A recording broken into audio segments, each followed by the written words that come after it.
un père à jamais présent dans son cœur. En 1990, Caroline de Monaco et Stefano Casiraghi ont tout pour être heureux. Leur amour est palpable, même à travers les photographies. Et ils sont les parents comblés de 3 adorables têtes blondes, Andrea, Charlotte et Pierre, respectivement âgés de 6, 4 et 3 ans.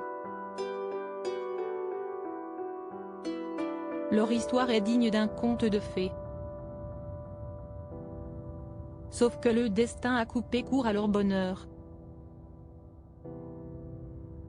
Le 3 octobre de cette année-là, le bel industriel italien décède brutalement des suites d'un accident de bateau.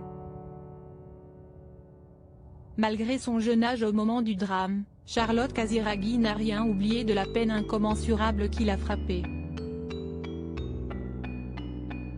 La fillette grandit alors dans la demeure de son arrière-grand-père, Pierre de Polignac, où une vaste bibliothèque trône. Elle s'y réfugie et trouve son salut dans les innombrables livres qui ont élu domicile. Si est à ce moment-là que la passion pour les mots naît dans l'esprit de cette philosophe et auteure de l'Archipel des Passions, édition Seuil. Elle écrit dans un petit carnet, communique de cette manière avec son entourage, parce que les maudits peuvent ne pas être entendus, alors qu'écrits ils ont plus de chances de marquer, rapporte Les Inrocks ce mercredi 27 avril. Et la principale intéressée d'analyser, si est probablement le sentiment de la perte qui m'a poussé vers la littérature, car pour tout enfant qui perd un parent très jeune, dans un moment où la mémoire n'est pas encore ancrée, cela reste une grande épreuve qu'il ne faut pas banaliser. Ces questions existentielles que Charlotte Casiraghi s'est posées à la mort de son père, celle qui est si discrète reconnaît avoir traversé cette douloureuse épreuve non sans difficulté.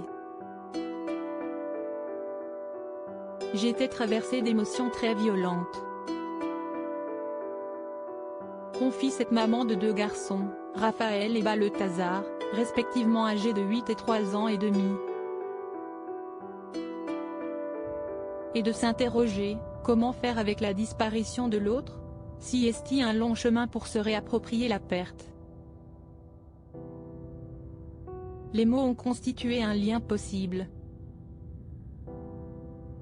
Tout au long de sa reconstruction, Charlotte Casiraghi n'a eu de cesse de se poser des questions existentielles.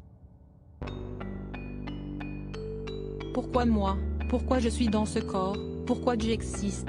Liste-t-elle, avant d'expliquer, quand vous êtes confronté à la mort brutale durant l'enfance, plus rien ne va de soi. Si est donc la littérature, et plus précisément la poésie, qui va aider cette sublime jeune femme désormais âgée de 35 ans à faire son deuil.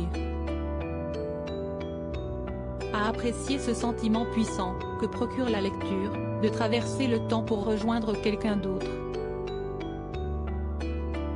À comprendre aussi que sa sensibilité exacerbée, son tempérament passionné et entier, comme la qualifient nos confrères, peut être source de création. Si elle s'exprime peu dans les médias, ce n'est pas la première fois que l'ex de Gad Elmaleh évoque publiquement ce deuil impossible.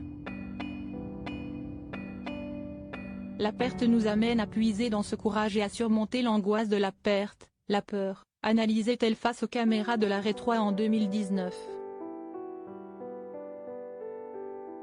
Et de lancer avec tendresse, donc peut-être que si est mon père qui m'a donné ce courage et si est quelqu'un qui était lui-même très courageux. Des confidences toujours aussi bouleversantes. Loading widget.